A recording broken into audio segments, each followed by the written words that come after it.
there came a morning, so quiet, even the birds waited to speak. The sky stretched itself thin, like the breath before a first kiss, and the wind, that old restless wanderer, called me by name. Not the name my parents gave me, not the name I carved into stories, or signed beneath pain. No, the true name, the one I forgot. The moment I became a body, it arrived not as a sound, but a sensation, like the hush that follows surrender, the taste of rain before it falls, the touch of a memory you never made, but know is yours. I stood still, barefoot in the hush. The wind wrapped itself around me, like a mother who had stopped waiting for her child to remember her arms, and it whispered, "You are not who you thought. You are not even who you hoped to become. You are the breath behind becoming." I asked, "Then what was all the sorrow for?" And the wind replied, "For polishing the glass, until your soul could see itself." It lifted the dust around my feet, but not to blind me, to reveal. Each particle of dirt held a sermon, each speck a name of God, too small to be spoken. I wept, but not from grief, from recognition, the kind of tears that don't fall, but rise back into the heart, like prayers returning home.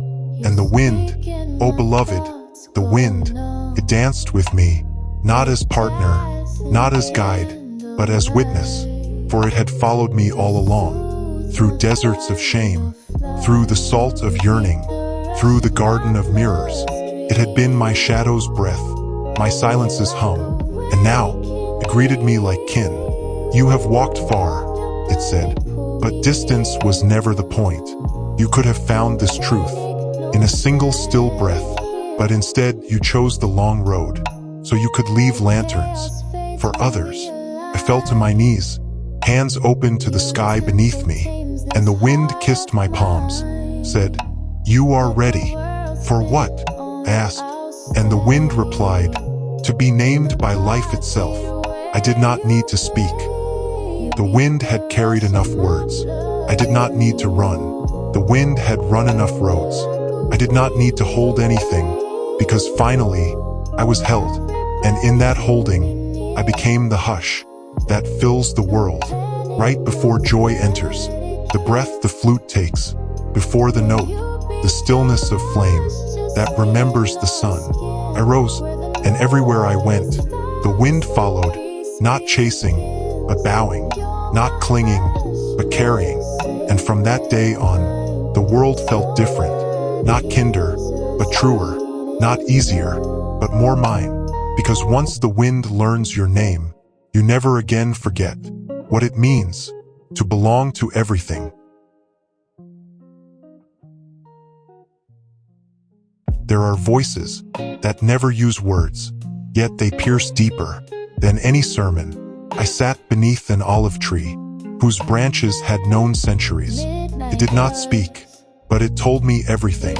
How to be still without sleeping, how to listen without needing answers, how to suffer without becoming bitter.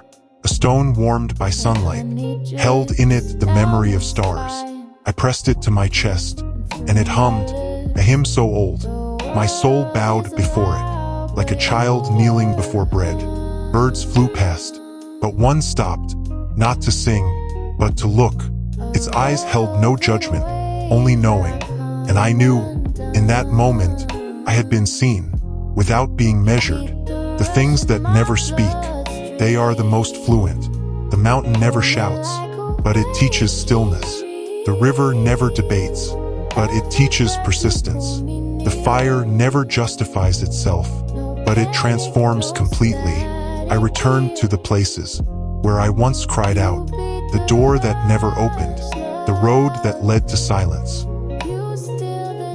I came at last to a clearing in the heart, not a place, but a moment too large for time. And there it was, a fire, no smoke, no wood, no heat, only presence. It did not flicker, it did not reach, simply was. I stood before it, stripped of all wanting.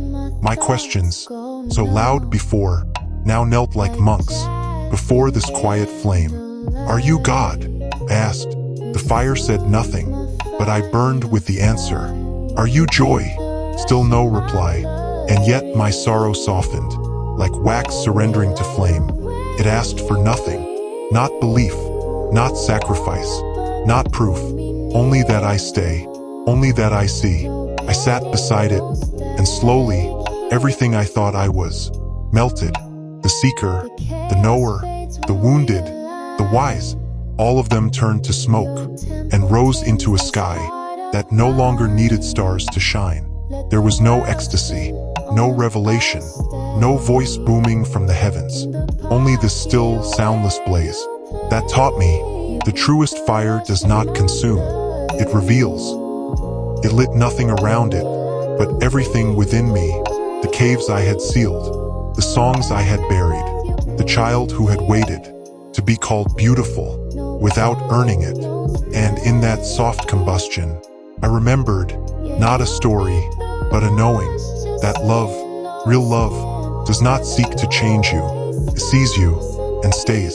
The fire asked nothing because it already held everything. It did not need me to become worthy. It only needed me to stop leaving. So I let go of arriving. I let go of climbing. I let go of even the idea of becoming. And the fire, oh beloved, the fire, welcomed me like a mirror welcomes a face, like silence welcomes a sigh, like God welcomes the one who finally stops pretending. And in that stillness, I whispered not with my lips, but with my breath, "I am home." The fire did not reply. It didn't need to. It only glowed, and glowed, and glowed. It happens without trumpets. No crowd. No applause. No robe of gold descending from heaven. Just morning, soft, unassuming, like a guest who arrives early and quietly begins sweeping your doorstep. You don't notice at first. You rise, you stretch, you go about your breath, not realizing that something ancient inside you has finally stopped hiding. It begins in the eyes, not with light, but with peace, a kind of stillness that doesn't boast, but gently floods the room where your doubt used to live.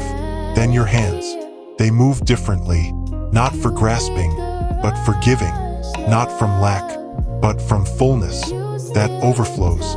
Without permission, you speak less, but each word carries a root. You walk slower, because even the ground feels like a prayer. You don't want to step over too quickly, and then it happens. Someone looks at you and says, "What's changed?" But they cannot name it, nor can you, because there is no name for a soul that has caught fire without burning, for a heart that has shattered so fully it became a window.